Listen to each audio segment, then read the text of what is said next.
ETF 오늘도 미래셋 자산운용 ETF 매니저 두지영 매니저님 모셨습니다. 안녕하십니까? 안녕하세요. 제가 오늘 이제 세 번째 주제로 만나뵀는데 오늘은 어떤 주제로 한번 얘기를 해볼까요? 2021년, 2020년 투자자분들이 가장 많이 투자하신 부분이 아마 미국 기술주, 빅테크이실 텐데요. 맞죠. 걱정이 많으실 것 같아서 현재 어떤 상황인지 그리고 앞으로 장기적으로 봤을 때 어떻게 될 것인지 한번 말씀 나눠보고자 빅테크, 미국 기술주를 선정해 보았고요. 2020년, 21년 실제로 투자자분들께서 가장 많이 투자하신 종목이고요. 동학개미, 서학개미 할 것 없이 국내 가장 매수 많이 했던 ETF들 리스트를 쭉 보면 이제 상위 10종목이 다 혁신, 성장 테마, 빅테크, 메타버스 이런 종목들이었고요. 여기로 나아가서 본다고 하더라도 테슬라, 엔비디아, 메타 여러분들이 모두 아실 만한 그런 종목들 그리고 나스닥 ETF, QQQ 이런 종목들이 많이 투자를 하셔서 미국 기술주가 하락하면 시장이 하락했다 이렇게 느끼시는 분들도 많으실 것 같아요. 가장 많이 투자를 하셨고 20년, 21년은 주도를 했던 게 코로나 때문에 더 빨리 다가왔던 뭐 디지털 대전환 시대라든지 맞아요.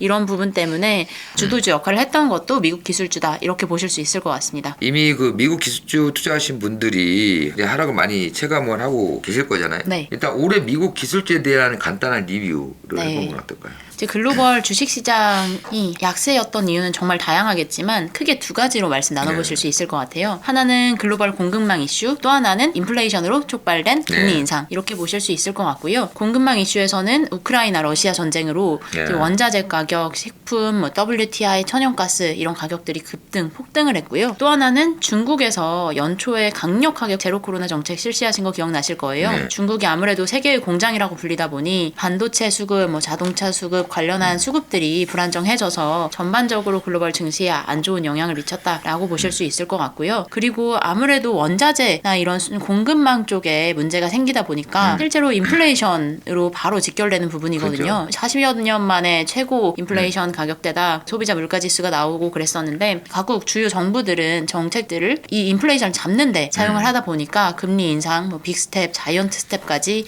이제 등장하게 되었습니다. 이제 성장주 같은 경우에 이제 고금리가 되다 보니까 기업 입장에서 자금 조달하기도 어렵고 투자하시는 분들 입장에서도 당장 미래가 어떻게 될지 모르는데 돈이 많이 나오고 있지 않는 기업에 투자하는 거는 조금 꺼려진다 이렇게 생각하시는 분들도 많아서 성장주가 직격탄을 그 중에서도 받았다고 보실 수 있을 것 같고요. 미국 주요 지수 다우 그리고 나스닥, S&P 이렇게 세 개를 보았을 때도 성장주 위주로 구성이 되어 있는 나스닥 같은 경우가 낙폭이 훨씬 컸다라고 보실 수 있을 것 같습니다. 그리고 빅테크라는 이제 세부적인 테마로 조금 넘어가서 말씀을 드리면 빅테크 같은 경우에는 테마, 나스닥 기술주가 어려웠다라는 부분도 있었겠지만 개별 종목 이슈도 컸다라고 보실 수 있을 것 같아요. 예를 들면 러시아에서 당연히 전쟁을 하니까 그쪽에서 아예 사업을 철수해버린 엔비디아 같은 경우도 있었고 아마존 같은 경우에 실적이 향후에 불안정해지니 리테일 채용을 안 하겠다라고 하면서 허리끈을 졸라매고 있는 빅테크 기업들도 속출했고요. 그리고 애플 같은 경우엔 아이폰 14 증산을 이제 철회를 하겠다 이런 부분이 나오면서 또 주가 하락을 또 이어지는 모습도 볼 수 있었을 것 같습니다. 그래서 이런 개별적인 이슈까지 겹치면서 주가 하락이 더 세졌다, 힘을 받았다라고 보실 수 있을 것 같습니다. 아마존, 애플, 구글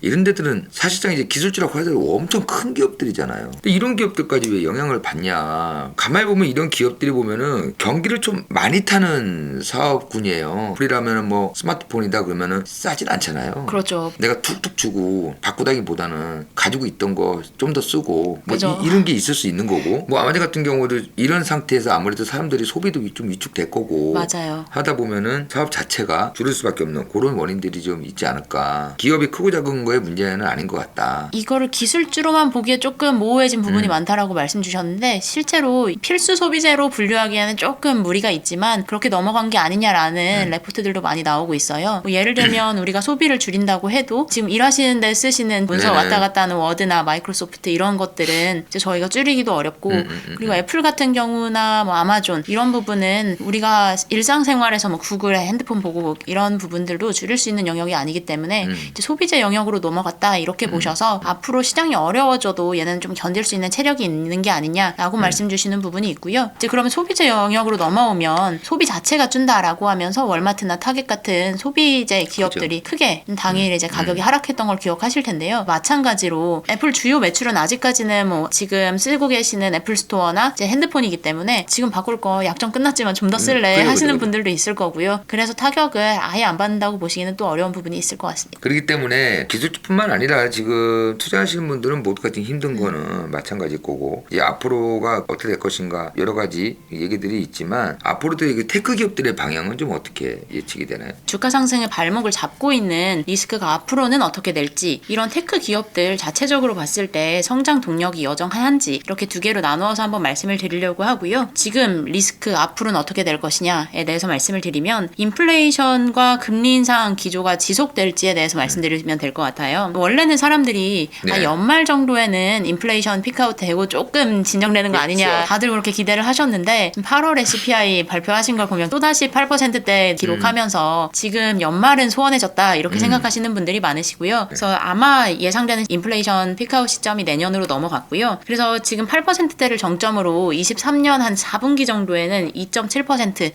2% 후반대까지 다시 내려올 거다라고 보고 계시는 분들이 있으시고요. 그렇게 된다면 더 이상 금리 인상을 할 만한 명목이 조금 사라졌으니까 네. 진정이 될 거다라고 보실 수 있는데요. 진정세로 접어들 수 있다라고 보고 계시는 부분은 세부적인 항목을 보시면 좀 와닿으실 것 같아요. 인플레이션 소비자 물가 지수죠. 여기서 차지하는데 가장 큰 비중을 차지하는 것이 에너지랑 식품 그리고 두 번째가 이제 주거 보실 수 있을 것 같아요. 네네. 그런데 에너지 같은 경우에는 6월에는 WTI 가격이 122달러까지 급등했다가 9월 말 지금 81달러까지 네, 내려온 수준이에요. 내려왔어요. 연초에는 뭐 아무래도 전쟁 이슈나 이런 부분이 네네. 있어서 올라갔던 게 지금 진정이 되었는데요. 급격하게 낮아지거나 진정세로 들어가는 가능성은 희박해졌지만 그렇다고 2022년 가장 높았던 때까지 다시 올라가는 것도 쉽지는 않아 보일 쉽지는 거다라고 보고 있고 그리고 또 하나 농산물 가격도 우크라이나 쪽에서 농산물을 아무래도 많이 차지하고 있다 보니까 그쪽 가격에 따라서 연초 대비 많이 올라왔었는데 CRB 푸드 인덱스를 보시면 연초 수준까지 지금 서서히 내려오고 있는 상황이거든요. 그래서 이런 부분 원자재 부분은 조금 해소가 되고 있다라고 말씀드릴 수 있을 것 같고요. 주택 같은 경우도 주택은 아무래도 후행 지표예요. 소비자 네네네. 물가 지수에 반영되는 거는 그런데 선행 지수로 확인을 해보면 내려오고 있다 보실 수 있을 것 같아요. 향후에 2023년 5월 이후에는 주거비 추이가 조금 꺾일 것이다 라고 예상을 하고 있고 전미 미국 하우스 빌더들한테 네네. 설문조사를 했을 때 앞으로 주택 가격이나 이런 부분 어떻게 될 것이냐라고 설문조사 했을 때 조금 내려올 거다라고 보는 게 50 이하거든요. 보시면 이제 7월 이후에는 50 이하로 조금씩 내려와서 앞으로는 주거비에 대한 상승 압력도 둔화될 것이다 라고 보고 있어서 가장 크게 리스크 요인이 되었던 소비자 물가지수 진정되면 금리도 이제 앞으로는 조금은 더 오르겠지만 네. 계속해서 오르긴 어려울 거다 이렇게 보실 수 있을 것 같습니다. 일단 대외적인 리스크가 해소되면 주시장이 또 한번 상승을 할 수 있는 기대를 해볼 수 있다. 여기까지는 이제 말씀해 주셨고 기술주 오늘 얘기를 하다 보니까 여기에 국한돼서 좀 더 얘기를 해보자면 전체적으로 오르는 것도 당연히 중요하지만 네. 테크주만 놓고 봤을 때요. 테크주 앞으로 괜찮을 만한 개별적인 요소는 과연 뭐가 있을까? 테크주에 대해서 이제 다시 한번 짚고 넘어가자면 앞서서 금리 인상하면 아무래도 성장주였던 기술주가 가장 영향을 받는다 이렇게 말씀을 드렸는데요. 네네네. 금리에 대한 시나리오는 크게 세 가지잖아요. 네네네. 오르거나 유지되거나 내리거나. 오르는 게 제한적이다라고 말씀을 드렸으니까 그러면 유지되거나 떨어질 때 어떻게 되겠느냐 네네네. 할 때 떨어지면 저금리 이미 많이 경험해 보셔서 알겠지만 성장주한테는 좋을 것이다 라고 볼 수 있을 것 같고요. 금리 인상이 고금리든 아니면 조금 더 내려왔을 때든 유지가 된다라고 하면 의외로 금리가 급등 후에 안정화되는 국면에서는 성장주가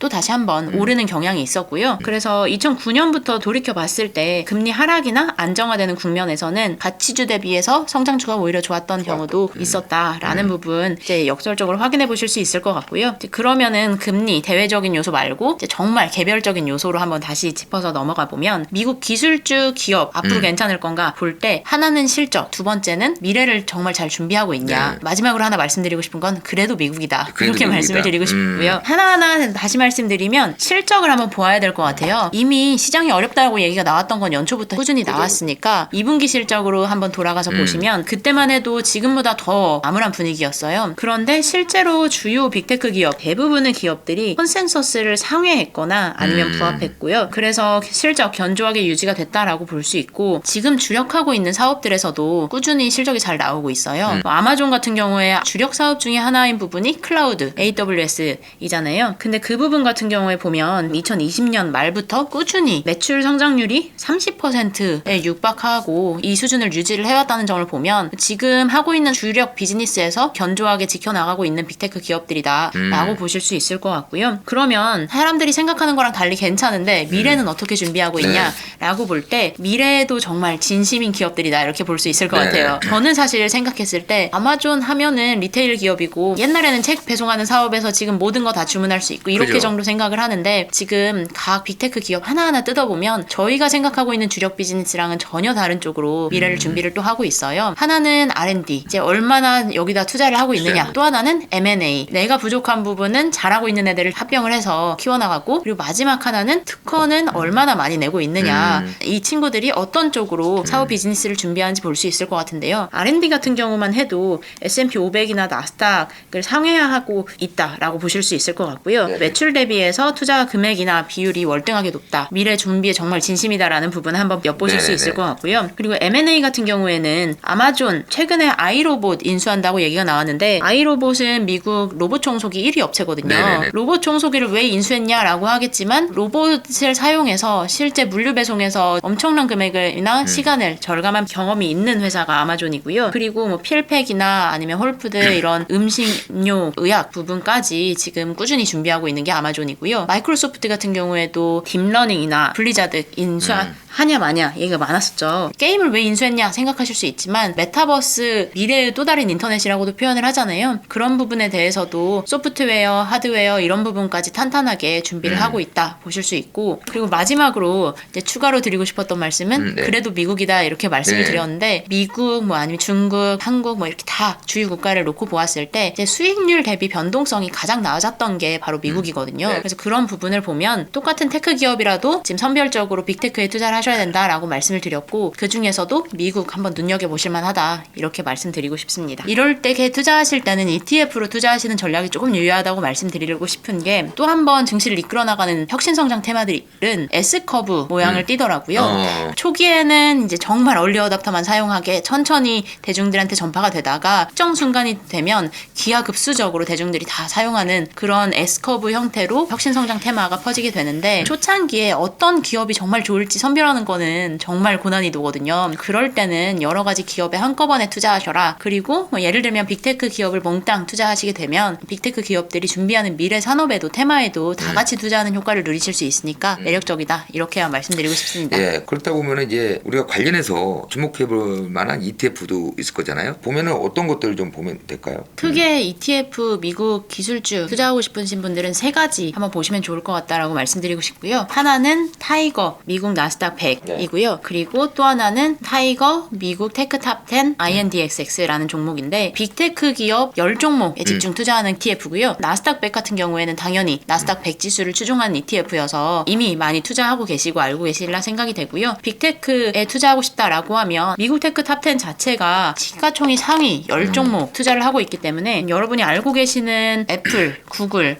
이런 부분에도 테슬라, 뭐 이런 다 것들. 투자를 할 수 있고요. 이런 기업에 투자하시기 때문에 미래 기업들이 준비하는 또 다른 테마나 산업에도 같이 투자하시는 효과가 있을 수 있을 것 같고요. 자동으로 리밸런싱을 하기 때문에 어떤 종목이 조금 시가총액이 많이 하락을 하고 또 새로운 기업이 강자로 등장하면 그 부분까지 자동적으로 리밸런싱이 된다 보실 수 있을 것 같습니다. 또 하나 말씀드리고 싶은 거는 미국 필라델피아 반도체인데요. 저희가 주로 말씀드렸던 미래 주요 테마 인공지능, 전기차, 자율주행, 클라우드 이런 부분이 꼭 필요한 필수로 들어가는 게 반도체잖아요. 근데 우리나라 삼성전자나 SK하이닉스에만 투자하시면 투자를 100%까지는 못하고 계신다라고 말씀드리고 싶은 부분이, 다 반도체가 들어가겠지만 주로 들어가는 게 시스템 반도체, 비메모리 반도체거든요. 이제 이 부분은 필라델피아 반도체 지수에 잘 녹아 있어서 내가 4차 산업혁명에 또 다른 투자를 하고 싶다라고 하실 때 이런 테크 기업에만 투자하시는 것도 좋지만 여기에 다 들어가는 필라델피아 반도체 지수에도 같이 한번 투자를 해보셔라 이렇게 말씀드리고 싶습니다. 타이거 ETF를 중심으로 말씀 말씀드렸고 이와 유사한 상품들이 뭐 많이 있습니다. 미국 기술주 관련해서 투자할 수 있는 ETF는 많이들 참고해서 찾아보시면 될 것 같고 좀 어려운 시기가 좀 지나고 다시 증시가 좀 반등이었던 물꼬를 트면은 다시 조명을 받을 수 있는 기업들이기 때문에 조금은 좀 기다려보셔도 괜찮을 거라는 생각이 들고 네. 지금 투자하시려고 생각하시는 분들은 많이 좀 내려와 있는 상태이기 때문에 네. 미래를 보시면 기회를 지금 한번 잡아보셔도 네, 나쁘지 않을 맞습니다. 것 같다라는 생각이 듭니다. 미국 기술주 ETF에 대해서 한번 좀 알아봤고 전반적인 시장 상황도 좀 알아봤습니다. 아마 관심들 많으실 거라 생각이 들고 향후에도 주목받는 기업들이 질비하게 있으니까 계속 예의주시하시면 되겠습니다. 우리 매니저님 다음 주에도 새로운 주제로 좀 한번 뵙도록 하겠습니다. 네. 오늘 말씀 고맙습니다. 네, 감사합니다.